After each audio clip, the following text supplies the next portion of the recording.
Assalamualaikum. Hai, saya Hafiz. So, seperti biasa, Santai Chill akan membawa anda merasai peramaan kisah misteri. Tepat pada pukul 12 malam. And then tiba-tiba dia pun pegang tangan orang kat belakang. Allah.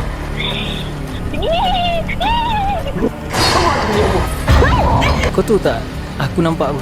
Kau nak mati ke? Dia menari tu, dia terpanjang-panjang macam kita kan.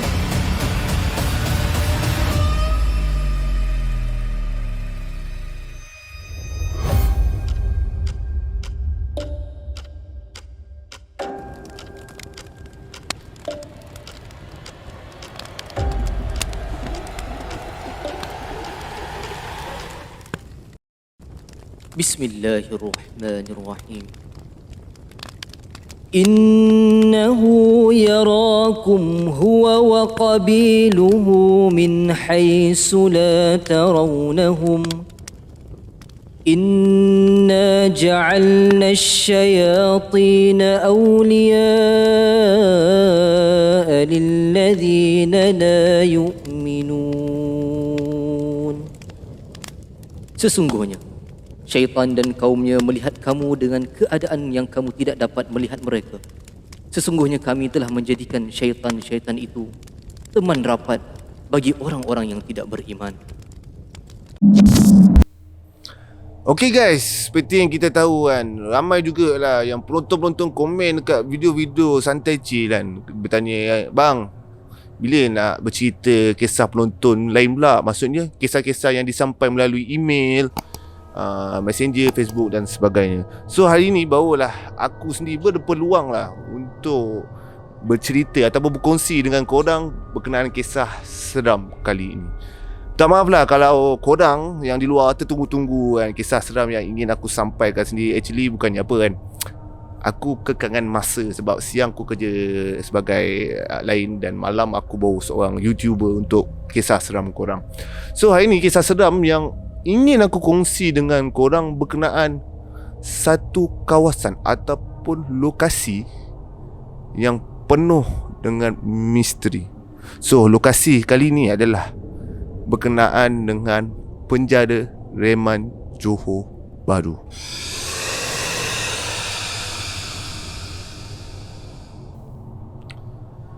Okey, kisah penjara ni kan, ramai juga yang viewer tertanya-tanya nak dengar ada tak kisah seram dekat penjara yang ingin dikongsikan daripada penonton sendiri. So aku pun dapat receive daripada email cerita kisah penjara reman ni tau.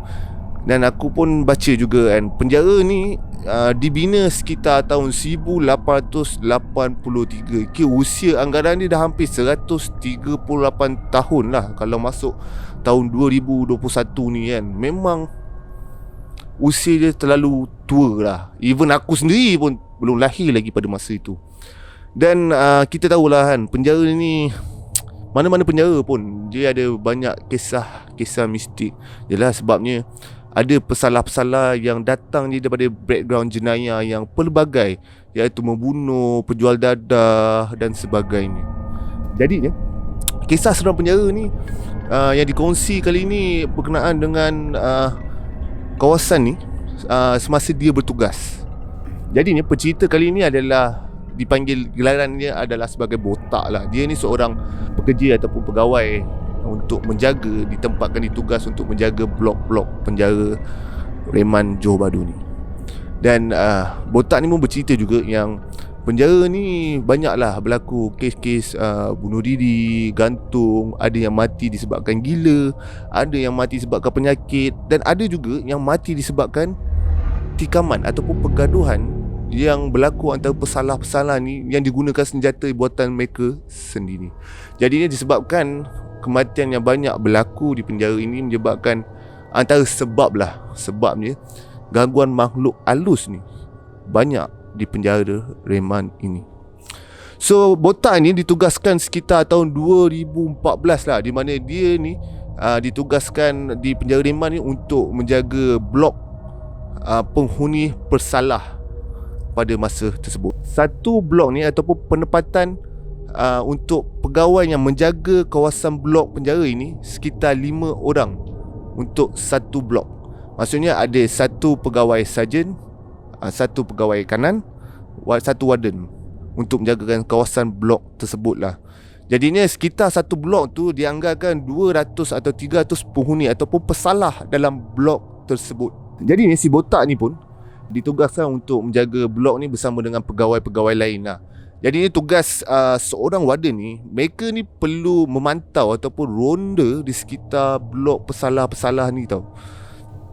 Yalah, si botak ni pun first tugas dia ataupun in charge utama untuk menjaga penjara Reman ni.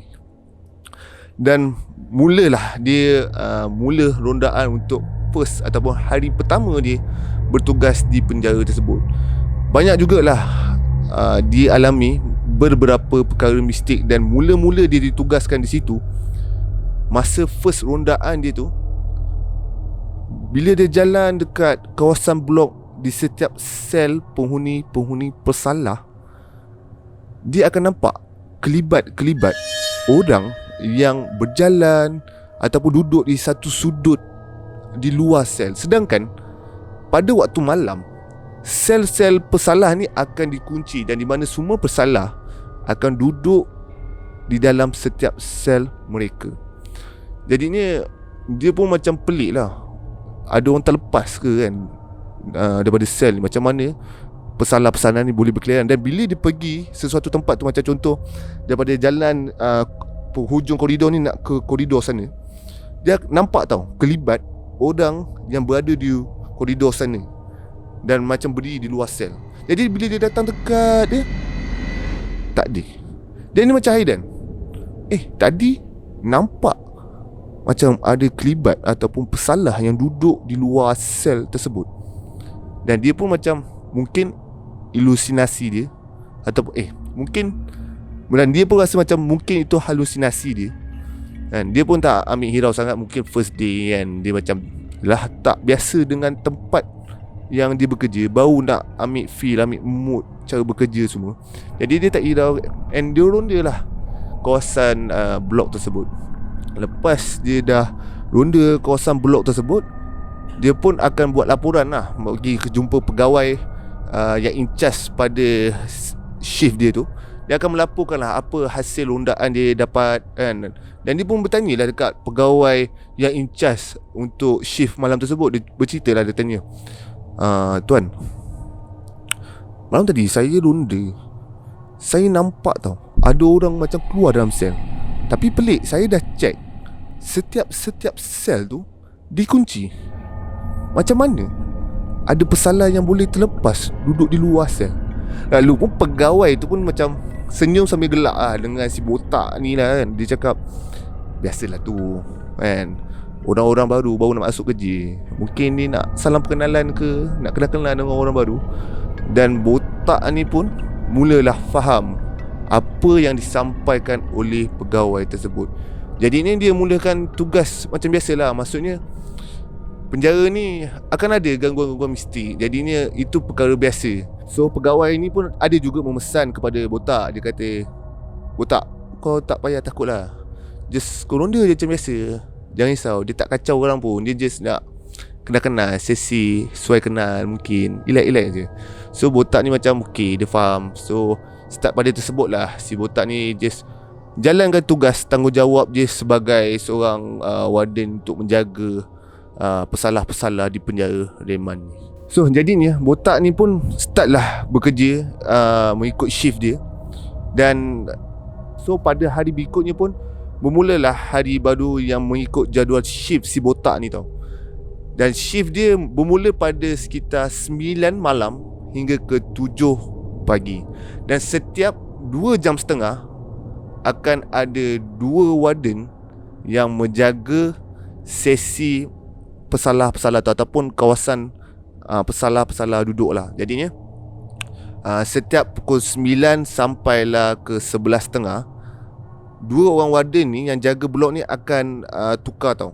Tukar, seorang duduk di luar, seorang akan duduk di dalam bilik memantau tu sambil dikunci. Disebabkan si botak ni pun orang yang baru bekerja di dalam penjara tersebut, pihak-pihak pengurusan telah mengaturkan supaya apabila dia bekerja di luar bilik yang sepatutnya duduk tu, akan ada 2 orang. Maksudnya seorang lagi tu adalah senior penjara tersebut. Jadinya dia duduk berdua ni memantau ronda kawasan-kawasan pesalah-pesalah ni. Dan setiap 2.5 jam mereka akan rotate lah dengan seorang lagi yang in charge. Dan disebabkan botak ni orang baru, dia ni berjalan berdua lah, jalan di sepanjang sel setiap 2.5 jam. Jadi ni bila dia berjalan dan memantau, dia dengan senior ni pun penat. Dan sebab malam pertamanya, sebab senior dia ni dah kerja siang tadi, dan dia kena in charge pula teman dia ni pada waktu malam. Jadi ni si senior ni pun cakap dengan botak, kita rehat dulu boleh tak malam ni? Kaki aku dah penat. Kita lulus kaki lah, duduk dekat hujung ataupun berdekatan dengan pintu utama sel. Jadi mereka ni pun duduk dekat kursi tersebut sambil menunggulah masa warden ataupun pegawai yang in charge yang lain untuk membuat menerima laporan daripada diorang ni kan, apa yang berlaku semasa rondaan semuanya lah. Jadi semasa menunggu ni pun si senior ni pun cakap lah dekat si botak ni, nanti kalau pegawai datang, kau kejut aku tau, aku nak tidur lah. Dan botak ni ingat pula yang senior dia ni bercakap dengan pesalah di dalam sel ni. Sebabnya jarak pesalah dengan tempat duduk diorang ni hampir 1 meter je. Mungkin dia pesan dengan pesalah ni supaya kejut dia bila pegawai datang untuk dia bangun lah. Jadi botak ni pun tak hirau lah. Dan mereka ni pun duduk, yang kawan senior dia ni pun tidur, dan si botak ni masih berjaga lagi lah. Yalah, memang bosan menjaga kawasan penjara ni. Sebabnya bila bertugas menjaga kawasan penjara ni, engkau tidak dibenarkan untuk merokok, membawa handphone dan sebagainya. Yang boleh bawa adalah bau diri dan sebatang pen. Jadi ni memang duduk semasa shift tu, botak menceritakan memang agak bosan lah. Yalah, macam aku sendiri pun, kalau aku duduk tanpa buat apa-apa aktiviti pun, aku akan mengantuk je lama-lama. So jadi selepas si botak ni pun dah berasa bosan dan tak buat apa-apa, si botak lama-lama pun terlelap bersama dengan senior dia pada malam tersebut. Dan dalam masa dia tengah lena tidur, tiba-tiba si botak ni terjaga disebabkan ada orang kejut dia tau. Boyang dan goncang balik. Dan dia dengan senior dia tu sama-sama terbangun. Dan senior ni pun cakap lah dengan botak ni, tak, asal kau kejut aku ni? Lepas tu botak pun macam blur-blur lah, dua-dua masing-masing baru bangun tidur mamai. Botak pun tanya lah, bukan abang ke yang tadi yang kejutkan saya? Dan senior dia ni pun macam senyum lah dekat dia. Apalah, dah bangun. Botak, kau pergi tulis laporan, catat apa yang kita ronda tadi dekat dalam buku laporan. Si botak ni pun buatlah apa yang disodor di sini ni, tulis buku. Tapi pada masa yang sama, si botak ni macam terpinga-pinga lah. Dia macam tertanya, siapa yang kejut tadi Sebab sini dia cakap bukan dia kejut. Dan sambil dia tulis-tulis, si botak ni terdengar satu tapakan kaki berjalan di luar pintu utama sel tu. Dan baru diorang ni sedar yang pegawai yang in charge pada malam tu datang. Dan pegawai tu pun tulis catatan yang memasukkan pegawai tu dah ronda untuk sel tersebut. Tapi si botak ni masih tak puas hati lagi tau. Si botak ni pun masih tak puas hati lagi tau. Jadinya dia pun bertanyalah dekat sini ni, bang, siapa yang kejut tadi bang Pegawai sini dia pun cakap lah, tak adalah, tak ada apa lah. Tadi aku ada suruh penghuni lain yang kejutkan kita. Dan botak dia macam pelik, penghuni lain? Bukan semua pesalah-pesalah tadi dikunci? Macam mana pula dia orang boleh keluar kejutkan mereka berdua? Itulah persoalannya yang bermain dekat botak sampailah keesokan paginya. Dan bila esok pagi, dia pun bertanya dengan pegawai lain apa maksud pegawai senior tu cakap. Rupanya baru dia faham, semasa dia bertugas akan ada penghuni-penghuni lain yang ada di dalam sel tersebut. Maksudnya malam yang dia dikejutkan tu adalah makhluk ataupun entiti yang cuba kejutkan dia untuk memberitahu akan pegawai lain yang akan datang hadir kejap lagi memantau. Jadi selepas kejadian malam tu pun, si botak ni pun demam jugalah hampir beberapa hari. Dan start dia recovery pada demam tu pun, dia start mula adapt yang dia terpaksa terima inilah kerja hakiki dia. Itulah kisah pertama yang disampaikan oleh botak berkenaan penjara Reman Johor Bahru. So, kisah seram yang kedua ni pula berkenaan si botak ni juga. Dia berceritakan berkenaan kisah penjara baru. Selepas 2 tahun dia bekerja menjadi seorang warden di penjara Reman Johor Bahru, dia diarahkan untuk berpindah. Maksudnya penjara Reman di Johor Bahru itu ditutup sebabnya ada penjara baru telah dibuka di tengah-tengah Johor Bahru, di Ulu Chow, Johor. Jadinya semua pesalah dan pegawai-pegawai warden yang menjaga penjara tersebut diarahkan berpindah ke penjara baru. Dan semasa itu, pegawai-pegawai lama penjara ni pun dah berpesan dah dekat botak dan pegawai-pegawai yang lain, bila kita masuk penjara baru ni, mesti akan ada nyawa yang diorang ambil. Dan si botak ni macam pelik lah, nyawa maksudnya apa? Mesti akan ada orang yang mati disebabkan entiti ni. Dan si botak ni macam tak ambil kisah sangat lah, macam ini semua mitos kan. Yalah, macam kita sebagai seorang umat Islam pun tahu ajal maut tu semua di tangan Tuhan kan. Takkanlah makhluk halus tu boleh menarik nyawa pesalah-pesalah tu. Jadinya mereka semua ni berpindah lah pada sekitar tahun 2016 lah di penjara Ulu Chow. Dan jadinya pada permulaan mereka ni masuk ke penjara baru Ulu Chow ni, ramai pegawai dan juga penghuni pesalah ni mengadu tau dekat diorang yang pesalah-pesalah ni tak boleh nak tidur. Yelah, diganggu setiap malam. Ada tu pesalah-pesalah tu hatuk kepala dekat sel. Sebab apa? Sebab terlalu tekanan, diganggu dengan makhluk-makhluk gaib ni. Dan dia macam mula-mula macam mungkin sebabkan depression lah kot kan. Macam tak kisah sangat. Tapi sampailah ada juga pegawai-pegawai lain yang mengaku nampak ada kelibat-kelibat yang berlari naik tingkat ketiga. Sebab kan penjara baru ni dia ada 3 tingkat. Dia ada sayap kiri dan kanan. Jadi pegawai yang sebelum-sebelum ni bercakap lah dekat botak, betul lah, memang ada penghuni lain selain pesalah-pesalah yang ada dalam sel ni. Dan si botak ni mulalah rasa macam, yes, penjara baru ni ada penghuni lain juga. Lepas tu dia ni pun ditugaskan lah untuk menjaga sayap kiri blok ni, dan sayap kanan ni pula adalah kawan dia. Sayap kiri ni si botak ni ditugaskan untuk menjaga pesalah-pesalah muda, manakala sayap kanan ni adalah pesalah-pesalah yang biasalah, yang direman. Dan seperti biasa, si botak ni menjalankan rondaan sebagai warden untuk memantau sekitar blok di sayap kiri ni. Sampailah satu tingkat dia memantau. Tingkat pertama dia pusing keliling, okey. Semua pesalah-pesalah duduk baring seperti biasa, tidur lah waktu malam. Dia naik ke tingkat 2. Dia naik tingkat kedua, okey, normal, semua pesalah tengah tidur. Sampailah dia naik tingkat ketiga ni. Sel pertama yang berhadapan dengan tangga yang dinaiki tu, dia nampak penghuni pesalah dalam sel tersebut berdiri tegak. Dan si botak ni pun tegur lah pesalah tu, Macah, dah malam lah, tidur lah, kenapa tak tidur lagi?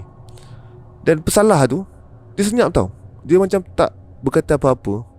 So si botak ni pun macam malas nak ambil pot lah kan. Ya biasalah, kadang-kadang pesalah-pesalah ni akan ada depression. Dan sebab yelah, duduk dalam penjara guys, duduk dalam penjara ni bukan yang macam kita duduk kat rumah boleh tengok TV semua. Tapi dalam penjara ni kau hari-hari duduk menghadap dinding tau. Kau sendiri pun tak boleh nampak ada matahari kat luar tu macam mana, bulan tu macam mana kan.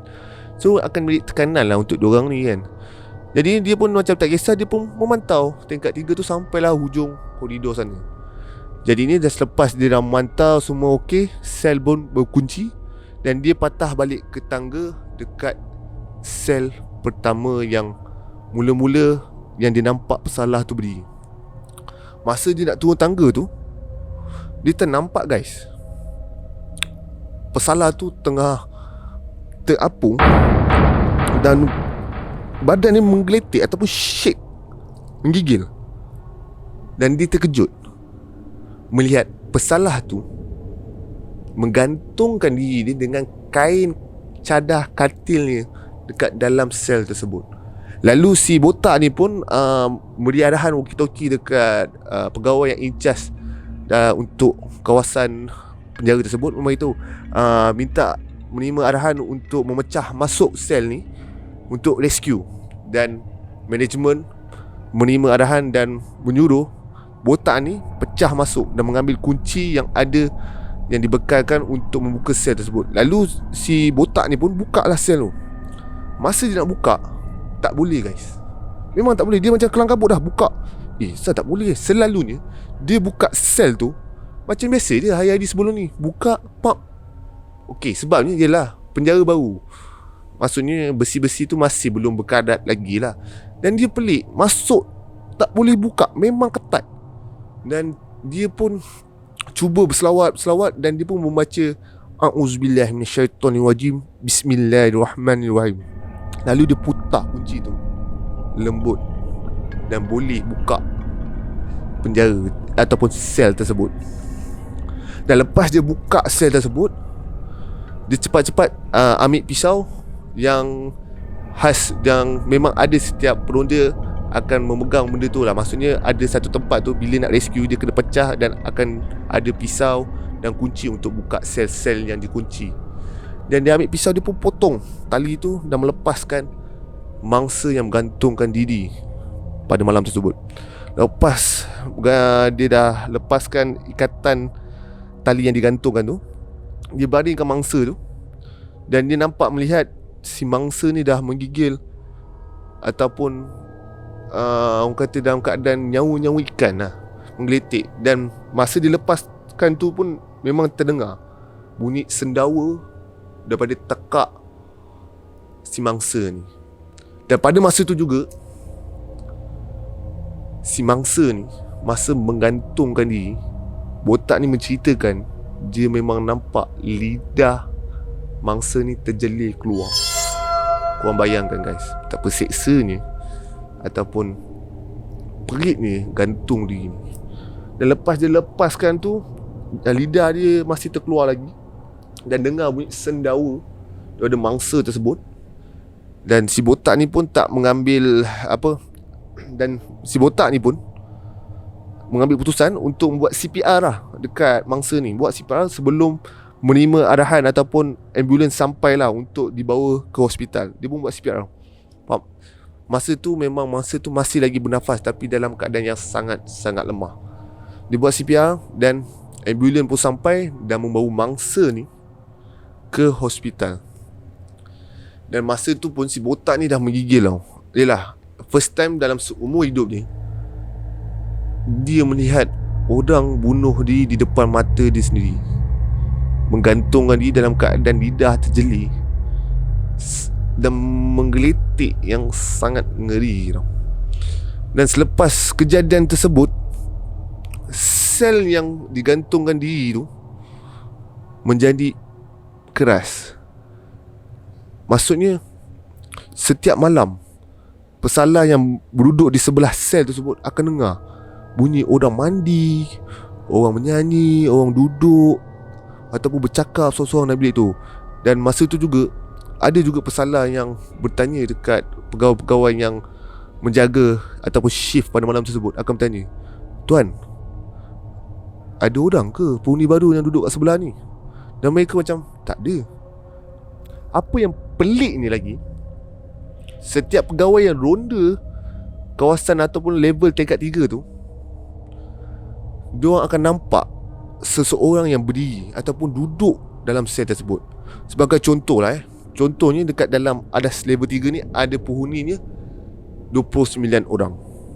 Tapi memang sedia maklum yang sel ini tak ada orang.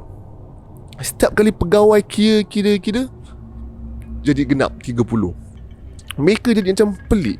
Bila cek dalam buku catatan, sepatutnya penghuni sel level 3 ni ada 29 orang. Macam mana ada 30?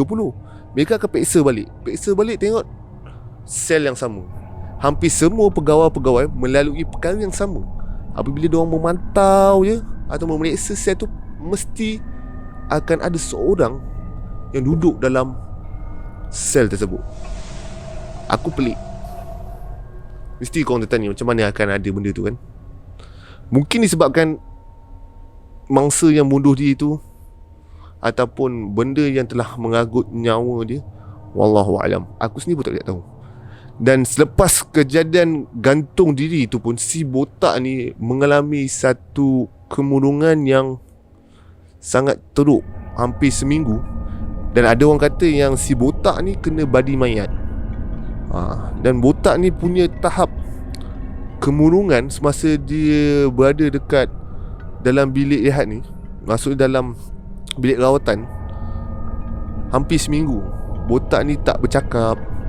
Apabila dia bangun je, dia akan terfikir mangsa yang gantung dia, dan dia akan ambil pen dan melukis wajah si mati ni. Wajah macam mana si mati ni gantungkan diri hampir setiap hari.